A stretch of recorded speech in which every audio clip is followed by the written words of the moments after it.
हज़रत अबू बकर रज़ी अल्लाह ताला अन्हु को रसूल मकबूल सल्लल्लाहु अलैहि वसल्लम ने खुद जन्नत की बशारत दी, बल्कि जन्नतियों की एक जमात का सरदार बताया और इन्हें ये भी बताया कि जन्नत के सब दरवाज़ा इन्हें पुकारेंगे और ये ख्वाहिश कर लेंगे कि हज़रत अबू बकर इससे दाखिल हूँ। इन सब बातों के बावजूद अबू बकर फरमाया करते थे कि काश में कोई दरख्त होता जो काट दिया जाता। कभी फरमाता है काश में घास होता जिसे जानवर खा लेते, कभी फरमाता है काश में किसी मोमन के बदन का बाल होता। हज़रत अबू बकर एक मर्तबा एक बाग में तशरीफ ले गए।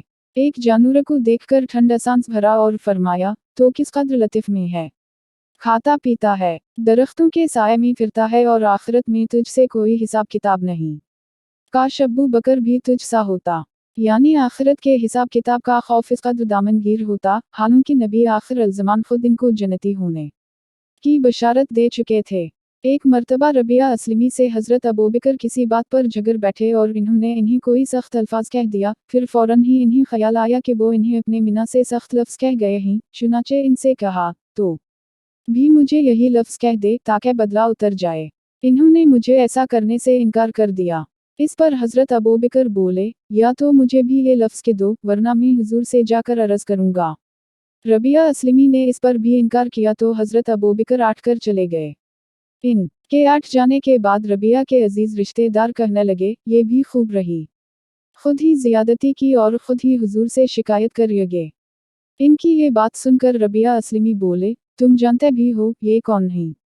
या अबू बकर सिद्दीक है। अगर ये खिफा हो गए तो अल्लाह का लाडला रसूल मुझसे खिफा हो जाएगा, और जिससे अल्लाह का रसूल नाराज़ हो जाए इससे अल्लाह ताला नाराज़ हो जाएंगे। फिर रबिया के बर्बाद होने में क्या कसर रह जाएगी। इसके बाद रबिया हुजूर की खिदमत में हाजिर हुए और मकसद अर्ज़ किया। हुजूर ये सुनकर बोले, ठीक है, तुम्हें जवाब में और बदले में कहना नहीं चाहे था, अलबत्ता बदले में यूं कहते कि अबू बकर अल्लाह तुम्हें मुआफ़ करे। हज़रत उमर अक्सर एक तनका हाथ में लेकर फरमाता है, काश में भी तनका होता, काश में पैदा ही ना हुआ होता। एक मर्तबा आप किसी काम में मशगूल थे कि एक शख्स आया और कहने लगा, फलन शख्स ने मुझ पर जुल्म किया है, आप चल कर बदला दलवा दी। आपने ये सुन कर एक दर्रा इसके मार दी और बोले, जब मैं इस काम के लिए बैठता हूँ इस वक्त तो आते नहीं, जब मैं दूसरे कामों में मशगूल हो जाता हूँ तो आकर कहते हैं बदला दलवा दी। वो शख्स चला गया। आपने आदमी भेजकर इसे बलवाया और दर्रा इसे देकर फरमाया, अपना बदला ले लो। इसने अर्ज़ किया, मैंने अल्लाह के वास्ते मुआफ़ किया। आप घर तशरीफ लाए, 2 रकत नमाज पढ़ी। इसके बाद अपने आप को खिताब करके फरमाया, ए उम्र तो कमतर था, अल्लाह ने तुझे ऊंचा मर्तबा अता किया। तो गुमराह था, अल्लाह ने तुझे हिदायत दी। तो जलील था, अल्लाह ने तुझे इज्जत दी, फिर लोगों का खलीफा बनाया। अब एक शख्स आकर कहता है कि मुझे जुल्म का बदला दिलवा दो तो इसे मारता है। कल क़यामत के दिन अपने रब को क्या जवाब देगा? आप बड़ी देर तक खुद को उसी तरह मलामत करते रहे। आप नमाज पढ़ते वक्त रो पड़ते, यहाँ तक कि इनके रोने की आवाज़ कई कई सफ़ों तक जाती। एक मर्तबा सबा की नमाज में सूरा यूसुफ पढ़ रहे थे कि रोते रोते आवाज़ निकलना बंद हो गई। तहज्जुद की नमाज में रोते रोते गिर जाते और बीमार हो जाते।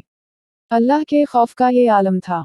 हज़रत अबन अब्बास के बारे में रिवायत है कि वो अल्लाह के खौफ से इस कदर रोते थे कि चेहरे पर आंसुओं के हर वक्त बहने से 2 नालियां सी बन गई थी। इनका कहना था कि रात दिन के 24 घंटों में अगर थोड़ा सा वक्त भी हम लोग नेक कामों के लिए निकाल लें तो क्या मुश्किल है।